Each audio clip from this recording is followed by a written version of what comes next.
మరొకసారి ప్రభువును రక్షకుడైన యేసుక్రీస్తు నామములో కూడి వచ్చిన బిడ్డలందరికీ నా ప్రత్యేకమైన వందనాలు. అలాగే యేసుదాని అన్నగారికి, ఆశా గారికి కూడా నా ప్రత్యేకమైన వందనాలు తెలియజేసుకుంటున్నాను. నా ప్రత్యేకమైన రిక్వెస్ట్ ఏంటంటే, ఇక్కడ 3 సీట్లు ఖాళీగా ఉన్నాయి. కొంచెం ఇక్కడికి వచ్చి కూర్చుంటే అది ఖాళీ లేకుండా ఉంటుంది, ఫిలప్ అయిపోతుంది. దేవుని స్తోత్రం. 3 సీట్లకి ఎగ్జాక్ట్గా మీ ముగ్గురు కోసమే అనుకుంటే 3 ఉన్నాయి ఇక్కడ. దయచేసి కూర్చోండి. దేవుని స్తోత్రం. హల్లెలూయా. లాస్ట్ వీక్ చెప్పాను అనుకోండి కదా, సేవకుడు ముఖం కనపడేలాగా ఎందుకు కూర్చో చెప్పాను కదా. దేవునికి స్తోత్రం. మంచిది. మరొకసారి ఈ రీతిగా దేవుడు మనందరినీ ప్రేమించి మరొక దినం ఆయన స్తుతించుకోవడానికి, వాక్యం ధ్యానించుకోవడానికి దేవుడు ఇచ్చినటువంటి ఈ గొప్ప ధన్యతను బట్టి సమస్త మహిమ, ఘనత, ప్రభావములు యేసయ్యకే చెల్లును కాక. ఆమేన్. మన జీవితంలో కొన్ని విషయాలు మనం చూసుకున్నట్లయితే, మన కళ్ళ ఎదురుగుండగానే కొంతమంది బ్లెస్ అయిపోతూ ఉంటారు. అప్పటి వరకు వాళ్ళు ఎలా ఉంటారంటే ఏమీ లేని స్థితిలో ఉంటారు. సడన్గా వాళ్ళ జీవితంలో బ్లెస్సింగ్ అనేది కనిపిస్తూ ఉంటుంది. అలాగే బాగా పైసలు ఉన్నాయి, బాగా బ్లెస్ అయ్యారు అనుకున్న వాళ్ళు సడన్గా డౌన్ అయిపోవడము, ఒక లేనటువంటి స్థితికి రావడము మనం చూస్తూ ఉంటాం. ఇది చూసారు ఎవరైనా? సో నేనైతే చూశాను. దేవుని స్తోత్రం. అయితే మీకు చాలాసార్లు నేను చెప్పడం జరిగింది. దయచేసి మరొక్కసారి మీ అందరికీ నేను జ్ఞాపకం చేస్తున్నాను. ఈ పాయింట్ మాత్రము మీరు పదే మైండ్లో అది గుర్తుపెట్టుకోవాలి. వీలైతే ఒక చిన్న పేపర్ మీద ప్రింట్అవుట్ తీసుకుని గోడకి పెట్టుకుంటే ఇంకా మంచిది. ఏంటంటే, ఫిజికల్ రెలంలో ఏదైనా మారాలి అంటే,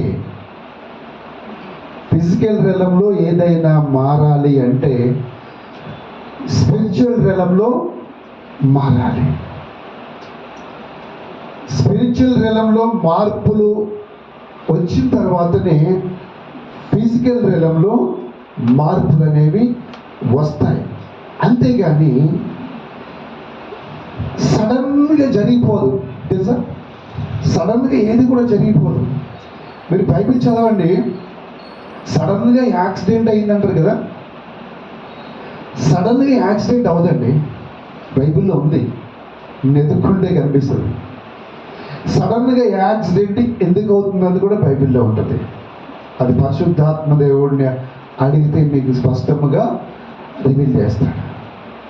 అయితే వివాహ విషయంలో కూడా అనేక సంబంధాలు చూస్తారు. కానీ చూసిన సంబంధాలు మామూలుగా మిడిల్ క్లాస్ సంబంధాలు చూస్తారు. అనుకోకుండా బాగా రిచ్ సంబంధం వస్తుంది. అసలు మనం ఎక్స్పెక్ట్ చేయము, మన పేరెంట్స్ కూడా ఎక్స్పెక్ట్ చేయరు. సడన్గా రిచ్. నేను చూశాను, ఒక సిస్టర్ ఇంట్లో పనిచేస్తుంది. 3 డాటర్స్ ఉన్నారు. ఆమె దగ్గర ఒక్క అమ్మాయికి పెళ్లి చేయడానికి కూడా, ఒక్క బిడ్డకి పెళ్లి చేయడానికి కూడా ఆమె దగ్గర పైసలు లేవు. 3కి పెళ్లి చేసింది, గ్రాండ్గా చేసింది. ఎలా చేసిందంటే, ఫంక్షన్ హాల్ రెంటే 2-3 లక్షలు పెట్టి తీసుకుని ఫంక్షన్ హాల్లో చేసింది. అది కూడా ఎవరిని అనుకున్నారు? డాక్టర్లని, ఇంజనీర్లను చేసింది 3 బిడ్డలకి. ఒక ఇంట్లో అంట్లు తోమే ఆమె. చెప్పండి, ఇంట్లో అంట్లు తోమే ఆమె. సాధ్యమా? ఇంట్లో అంట్లు తోమే ఆమె తన బిడ్డలకి డాక్టర్లని, ఇంజనీర్లని చేయడము సాధ్యమా అంటే బైబిల్ చెప్తుంది, నమ్ముట నీ వలనైతే నమ్మువాడికి సమస్తము సాధ్యమే. దేవునికి స్తోత్రం కలుగును గాక. అదే రీతిగా మన జీవితంలో కూడా జరుగుతుంది. ఇప్పుడు ఆ ఇంట్లో పని చేస్తే ఒక స్త్రీ పట్ల దేవుడు కార్యం చేస్తాడు, అదే రీతిగా మన పట్ల కూడా దేవుడు కార్యము చేయడానికి సిద్ధముగా ఉన్నాడు. ఇది వివాహ విషయంలో కావచ్చు, లేదా నువ్వు అనుకుంటున్నటువంటి ఉద్యోగ విషయంలో కావచ్చు, లేదా నువ్వేదైనా గృహం గురించి అనుకుంటున్నావా ఆ గృహం విషయంలో కావచ్చు, ఏదైనా విషయంలో కావచ్చు, సడన్గా దేవుడు చేయగలడు. మనం ఇంతకు ముందు మెసేజ్లో కూడా చెప్పుకున్నాం, యాకోబు గురించి చెప్పినప్పుడు కదా, దేశాన్ని దేవుడు ఒక్క రోజులో మారుస్తాడనే స్క్రిప్చర్ మనము చదువుకున్నాం. అయితే ఈరోజు ఒకరి జీవితంలో సడన్గా మార్పు ఎలా జరిగింది, ఎందుకు జరిగింది అనేది చూద్దాం. మనం ఎప్పుడైనా గుర్తుపెట్టుకోండి, థ్యాంక్ యూ హోలీ స్పిరిట్. ఒక మనిషికి ఆశీర్వాదము, దీవెనలు ఎలా వస్తాయి అంటే నీ యొక్క హృదయ స్థితిని బట్టి. అర్థమవుతుందా? నీ హృదయం యొక్క స్థితిని బట్టి, నీ మనసు యొక్క తలంపులను బట్టి, నీ ఆలోచనలు బట్టి నీకు ఆశీర్వాదం అనేది డిసైడ్ చేయబడుతుంది. అంతేగాని ఊరికే ఎవరు కూడా డబ్బులు ఎవరు ఇస్తారండి? మన ఎవరైనా దారి మీద వెళ్ళిపోయే వాళ్ళకి పిలిచి 1000 రూపాయలు ఇస్తామా? ఇవ్వము. ఇచ్చామంటే ఏంటి, ఏదో కారణము ఉంది. అలాగే బైబిల్లో అనుకోకుండా ఒకరి జీవితంలో గొప్ప అద్భుతం ఏ విధంగా జరిగింది చూద్దాం. ఆదికాండము 24వ అధ్యాయము 10వ వచనం.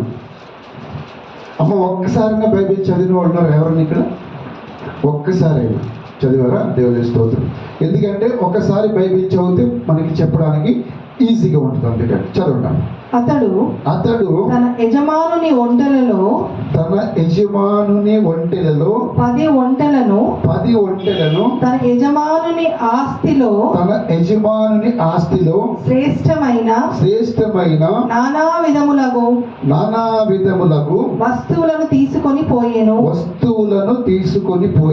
అతడు లేచి ఆరాం నహరాయిము లోయలోనున్న నాహోరు పట్టణమునకు చేరి ఒక్క నిమిషం. అయితే అతడు అన్నకాడు ఇక్కడ ఎవరంటే అబ్రహాము దాసుడు.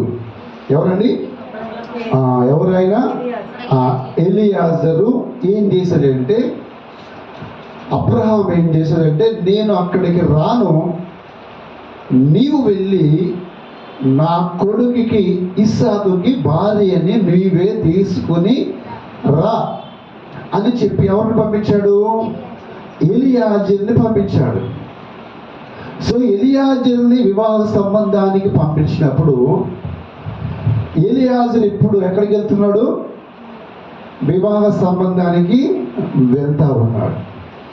వివాహ సంబంధానికి వెళ్ళేటప్పుడు సాధారణంగా మన లోకరీతిగా ఆలోచిస్తే వివాహ సంబంధానికి వెళ్తే ఏం చేస్తాము? కొంచెం బాగా మాట్లాడే వాళ్ళని, చాకచక్యంగా మాట్లాడే వాళ్ళని, కొంచెం తెలివిగా మేనేజ్ చేసే వాళ్ళని, అవునా, అట్లాంటి వాళ్ళని, కొంచెం బాగా మనిషి చూడడానికి లుక్ బాగున్న వాళ్ళని తీసుకుని వెళ్తారు కదా, లోకంలో అంతే కదా. అయితే ఇప్పుడు ఎలియాజరు ఏం తీసుకెళ్తున్నాడు? 10 ఒంటెలు. చెప్పండి, 10 ఒంటెలు. 10 ఒంటెలు. ఇంకా ఏం తీసుకెళ్తున్నాడంటే యజమానుని ఆస్తిలో శ్రేష్టమైన నానా విధములగు వస్తువులను తీసుకుని వెళ్తున్నాడు. ఇప్పుడు ఇది గుర్తుపెట్టుకోండి మీరు, ఏంటంటే 10 ఒంటెలు. అందరూ చెప్పండి ఒకసారి. ఎంతమంది వెళ్తున్నారు? ఒక్కడే వెళ్తున్నాడు. ఎన్ని ఒంటెలు తీసుకెళ్తున్నాడు? 10 ఒంటెలను తీసుకుని వెళ్తున్నాడు. చదవండి అక్క 11వ వచనం చదవండి. సాయంకాలమందు స్త్రీలు నీళ్లు చేదుకొనవచ్చు వేళకు ఆ ఊరి బయటనున్న నీళ్ళ బావి యొద్ద తన ఒంటెలను మోకరింపచేసి అంటే ప్రయాణమయ్యాడు. కొంత దూరం ప్రయాణమైన తర్వాత వాళ్ళకి ఏమైంది? ధూపయింది. అవునా? అదే మన అక్కడ భాష చెప్పుకోండి, దాహమయ్యింది. ధూపయింది. అయినప్పుడు ఏం చేశాడంటే ఆ ఒంటిని ఏం చేశాడండి? మోకరింప చేశాడు. చదవనాక నా యజమానుడగు అబ్రహాము దేవుడవైన యెహోవా నేను వచ్చిన కార్యమును త్వరలో సఫలము చేసి నా యజమానుడగు అబ్రహాము మీద అనుగ్రహము చూపుము. అంటే నేను వెళ్తున్నాను, దేవుడు నాకు తోడై ఉంటాడని చెప్తున్నాడు. చదవండి. చిత్తగించుము నేను ఈ నీళ్ళ ఊట యొద్ద నిలుచుచున్నాను. ఈ ఊరి వారి పిల్లలు నీళ్లు చేదుకొనుటకు వచ్చుచున్నారు. కాబట్టి నేను త్రాగునట్లు నీవు దయచేసి నీ కడవను వంచుమని నేను చెప్పగా నీవు త్రాగుము. నీ ఒంటెలకును నీళ్లు పెట్టెదనని ఏ చిన్నది చెప్పును ఆమెయే నీ సేవకుడైన ఇస్సాకు కొరకు నీవు నియమించినదై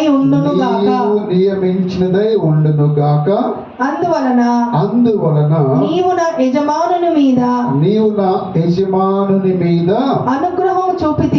అనుగ్రహము చూపితివని తెలుసుకొందును. దేవునికి మహిమ కలుగునుగాక. అయితే ఇప్పుడు పెళ్లి చూపులకు వెళ్తున్నాడు. చెప్పండి. ఎలియాజరు పెళ్లి చూపులకు వెళ్తున్నాడు. దారిలో దాహమైతే ఎక్కడ ఆగాడు? ఒక బావి దగ్గర ఆగి ఒంటెలను మోకరింప చేసి అక్కడ ఏమనుకుంటున్నాడంటే అనేక మంది అక్కడ నీళ్లు చేదుకోవడానికి వస్తూ ఉన్నారు కదా. అనేక మంది నీళ్లు చేదుకుంటూ వచ్చేటప్పుడు ఎవరైతే వచ్చి నేను తాగడానికి నీళ్ళు అడుగుతాను, త్రాగడానికి నీళ్ళు అడిగినప్పుడు నాకు మాత్రమే కాకుండా నా ఒంటెలకు కూడా ఎవరైతే నీళ్లు పోస్తారో వాళ్ళు మా యజమానుడైన అబ్రహాము కుమారుడు ఇస్సాకుకి భార్యగా ఉంటారు అని అక్కడ ఒక నిర్ణయం తీసుకొని ప్రార్థనా పూర్వకముగా ఎదురు చూస్తూ ఉన్నాడు. చూడండి, పెళ్లి చూపులకి ఎక్కడ ఎదురు చూడాలి? ఎలియాజరు బావి దగ్గరికి కాశాడు. దేవునికి స్తోత్రం కలుగును గాక. కుర్రోళ్ళు కాలేజీ దగ్గర కాసినట్టుగా. హల్లెలూయా. ఎక్కడ కాశాడండి? బావి దగ్గర కాశాడు. అనేక మంది అక్కడికి వస్తూ ఉన్నారు. అందులో మన అమ్మగారు వస్తున్నారు. చెప్పండి. అమ్మగారు వస్తున్నారని చెప్పండి. ఎవరు వస్తున్నారు? రిబ్కా అమ్మ. మనకి ఆమె గురించి ఇంకా ముందుకెళ్తే ఆమె అందరికీ వేల మందికి తల్లిగా ఉంటుంది. అర్థమైందా? బైబిల్లో ఎవరు మనకి తాతలు కాదు, అది గుర్తుపెట్టుకోండి. ఇది చాలా చాలా చాలా ప్రాముఖ్యమైన విషయం. నీ మైండ్లో ఒక స్టాంప్లా ఉండాలా. బైబిల్లో ఎవరు కూడా మనకి తాతలు కాదు. అర్థమవుతుందా? ఎవరు మనకి తల్లులు, తండ్రులు. కాబట్టి వేల మందికి తల్లి అయినటువంటి రిబ్కా కడవ పట్టుకుని వస్తుంది. చెప్పండి, పక్కన చెప్పండి.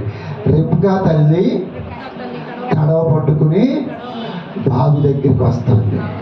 చదవండి. ఇప్పుడు 15వ వచనం.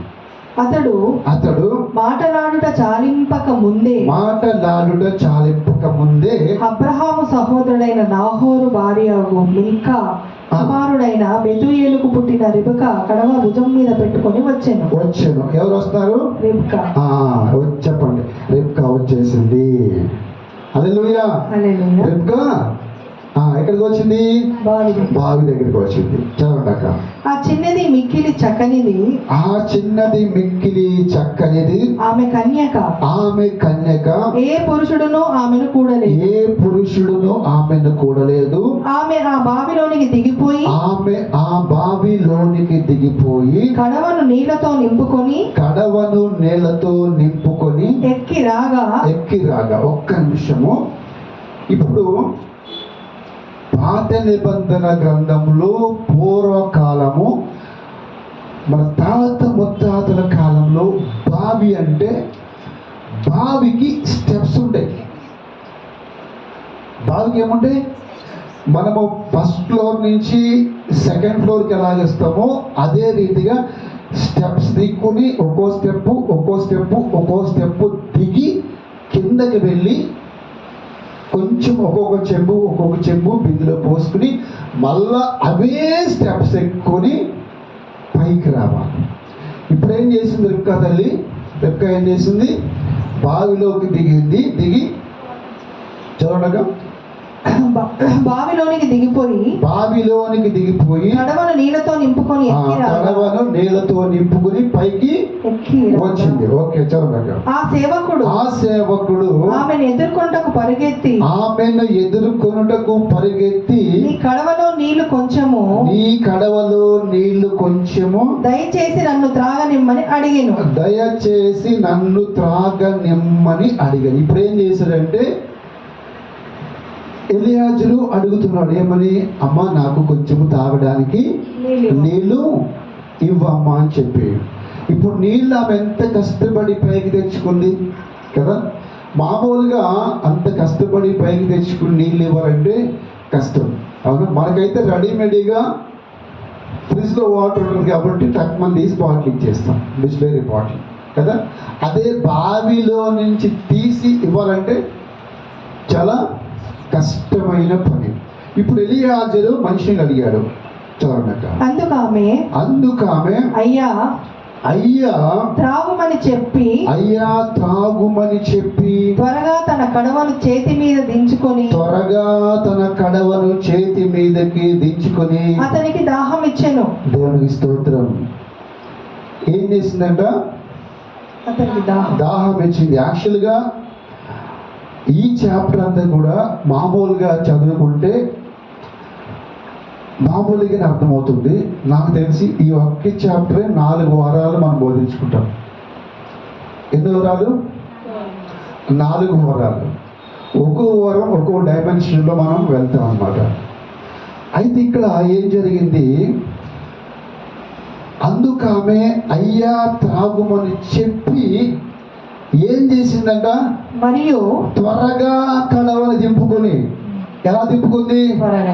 త్వరగా అంటే బావిలో నుంచి ఒక్కో చుక్క పట్టి కడవలోకి తెచ్చుకొని పైదాకా స్టెప్స్ ఎక్కి ఇంటికి వెళ్ళిపోదాము అనే సమయంలో దాహం అడిగాడు. అడిగితే ఉండవయ్యా, ఇస్తాను, బావిలోకి దిగి ఇప్పుడు దాకా కష్టపడి ఒక్కో చుక్క పట్టాను, ఆగు, ఇస్తా, కంగారేంటి, కూర్చో, ఒక నిమిషం అందా అండి. అందా? ఏం చేసింది? అమ్మ త్రాగడానికి నీళ్ళు అమ్మ అంటే వెంటనే ఏం చేసిందండి? త్వరగా. అందరూ చెప్పండి, త్వరగా. మళ్ళీ చెప్పండి, త్వరగా. దేవుని స్తోత్రం. మరి ఎవరైనా ఏదైనా అత్యవర పరిస్థితిలో సహాయము అడిగినప్పుడు నీ హృదయము ఏ విధంగా రెస్పాండ్ అవుతుంది? అర్థమవుతుందండి? నేను మీకు ముందే చెప్పాను, హృదయాన్ని బట్టి బ్లెస్సింగ్. ఒకవేళ కష్టంలో ఉన్న వ్యక్తి, ఒక బాధలో ఉన్న వ్యక్తి, ఫర్ ఎగ్జాంపుల్ నీకు ఫోన్ కాల్ చేశాడు, వాట్సాప్ మెసేజ్ పెట్టాడు, లేకుంటే ఎవరి ద్వారా నీకు ఇన్ఫర్మేషన్ ఇచ్చాడు, చాలా క్రిటికల్ పొజిషన్లో ఉన్న వ్యక్తి. సీక్రెట్ ఏంటంటే ఆ క్రిటికల్ పొజిషన్లో నువ్వు ఏ రీతిగా రెస్పాండ్ అవుతావో నీ రెస్పాండ్ను బట్టే నీకు ఆశీర్వాదం. అర్థమవుతుందండి? ఆ కష్ట స్థితిలో, కష్ట పొజిషన్లో నీ హృదయము ఏ రీతిగా స్పందిస్తుంది, ఆ స్పందన బట్టి పరలోకము స్పందిస్తుంది. అక్క నిన్ను అడగాల్సింది అక్క, నిన్నే ఇచ్చేసాను మా తమ్ముడు వస్తే. అయ్యో మొన్నే మా పక్కింటి ఆవిడ అడిగితే ఇచ్చేసాను అక్క. ఎలా ఉంది హృదయం? దేవునికి స్తోత్రం. నీ దగ్గర ఇచ్చే కెపాసిటీ ఉందా లేదా దేవుడికి తెలుసు. నీ దగ్గర ఇచ్చే కెపాసిటీ ఉండి కూడా నువ్వు ఇవ్వడం లేదంటే దాని అర్థం ఏంటి తెలుసా? నీ హృదయం కఠినమైపోయింది. వాక్యం విషయంలో నీ హృదయం ఏమైపోయింది? కఠినమైపోయింది. మీరు బైబిల్లో చదవండి, సొలొమోనుని దేవుడు ఎందుకు దీవించాడు? ఎవరో చెప్తారా? సొలొమోను గురించి బైబిల్లో స్పష్టంగా రాయబడి ఉంటుంది. దినవృత్తాంతాల గ్రంథంలో ఏమని రాయబడి ఉంటుందంటే, సొలొమోను కంటే ముందుగా ఏ రాజుని దేవుడు అంతగా దీవించలేదు, ఆశీర్వించలేదు. ఎవరిని? సొలొమోను కంటే ముందుగా ఏ రాజు కూడా అంతగా దీవించబడలేదు. కింద వచనాలు ఇంకా చదువుకుంటుంటే సొలొమోను తర్వాత కూడా అటువంటి ఆశీర్వాదము దేవుడు ఎవరికి ఇవ్వలేదు. ఇప్పటి వరకు one and only Solomon. Bill Gates వీళ్ళు కాదు. అర్థమవుతుంది అండి? One and only king of Solomon. ఆయనకున్న బ్లెస్సింగ్ అంతకు ముందు రాజులకు లేదు, తర్వాత రాజులకి దేవుడు ఇవ్వలేదు. ఎందుకు? బైబిల్ ఏం గ్రంథం అండి, మైండ్ పోతే ఒకసారి నాకు. బైబిల్ అటువంటి గ్రంథం. అర్థమవుతుందా? అసలు స్పిరిట్తో కనుక మీరు చదివితే దీంట్లో ఎటువంటి కీస్ దొరుకుతాయంటే అటువంటి కీస్ దొరుకుతాయి. అసలు ఏ స్టేజ్కి వెళ్తావు నీకే తెలియదు. అర్థమవుతుందా? అసలు ఏ స్టేజ్కి దేవుడు నేను తీసుకెళ్తాడో నీ ఊహకు అందని స్టేజ్కి దేవుడు తీసుకెళ్ళగలడు. నేను హల్లెలూయా. ఆ కీస్ మనం ఏం చేయాలంటే క్యాచ్ చేయాలి. హల్లెలూయా. అవన్నీ కీస్ అని దేవుడు ఏవైతే నాకు ఇచ్చాడో అవన్నీ మీకు విడుదల చేస్తామని. ఇప్పుడు అవి ఎంతమంది రిసీవ్ చేసుకుని వాడితే వాళ్ళ జీవితంలో మిరాకిల్గా దేవుడు దీవిస్తాడు. సొలొమోను గురించి ఏముంటుంది తెలుసా? సొలొమోనుని దేవుడు ఎందుకు దీవించాడంటే, చాలామంది ఏమనుకుంటారంటే, మామూలుగా బైబిల్ చదివేవాళ్ళు సొలొమోనుని దీవించిన కారణం దావీదు అనుకుంటారు.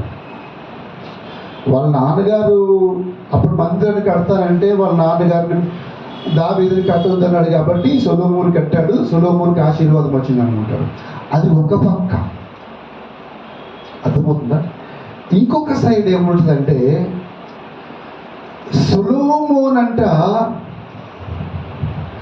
సొలొమోను హృదయం అంట దేవుడి విషయంలో విశాలమైందంట. ఎలాంటిది? సొలొమోను హృదయము విశాలమైందంట. అది చూసి దేవుడు సొలొమోనుని ఎలా బ్లెస్ చేశాడు? అంతకు ముందు ఎవరు ఉండరు, నీ తర్వాత ఎవరు ఉండరు. దేవుని స్తోత్రం. అటువంటి బ్లెస్సింగ్ నీకు వస్తే ఎలా ఉండదు? మీ ఊర్లో నీకన్నా ధనవంతుడు ఎవడు? ఎలా ఉంటుంది? దేవునికి స్తోత్రం, దేవునికి స్తోత్రం. హల్లెలూయా. లావణ్య అనుకుంటుంది, అబ్బా అటువంటి బ్లెస్సింగ్ నాకు వస్తే ఎంత బాగుండవు. హల్లెలూయా. వస్తే కాదు, దేవునికి స్తోత్రం, వస్తే కాదు. ఇంకో చెప్పనా, ఇదేంటంటే సంఘము క్యాప్చర్ అయిపోయింది. 2000 సంవత్సరాల నుంచి సంఘము క్యాప్చర్ అయిపోయింది. సొలొమోను గురించి ఏం రాయబడింది? సొలొమోను కంటే ముందు ఎవరు అంత ఆశీర్వాదం పొందుకోలేదు, సొలొమోను కంటే తర్వాత ఇంకెవరు ఆశీర్వాదము పొందుకోలేదు. కానీ యేసు ప్రభువు అంటారు కదా, అక్కడ శాస్త్రులు పరిచయులతో మాట్లాడేటప్పుడు, అరే నాయన మీరు సొలొమోను ఆశీర్వాదం అని సొలొమోను గురించి అనుకుంటున్నారేమో. సొలొమోను కంటే గొప్పవాడు ఇక్కడ ఉన్నాడు. ఎక్కడున్నాడు? ఏమా ఎక్కడుండమ్మా సొలొమోను గొప్పవాడు? ఎస్. మీ పక్క వాళ్ళు చెప్పు, అక్క ఆ సొలొమోను కంటే గొప్పవాడు నీలో ఉన్నాడు అక్క. చెప్పమ్మా, షేకాన్ని చెప్పమ్మా ప్లీజ్. ఇది ప్రవచనాత్మకమైన మెసేజ్.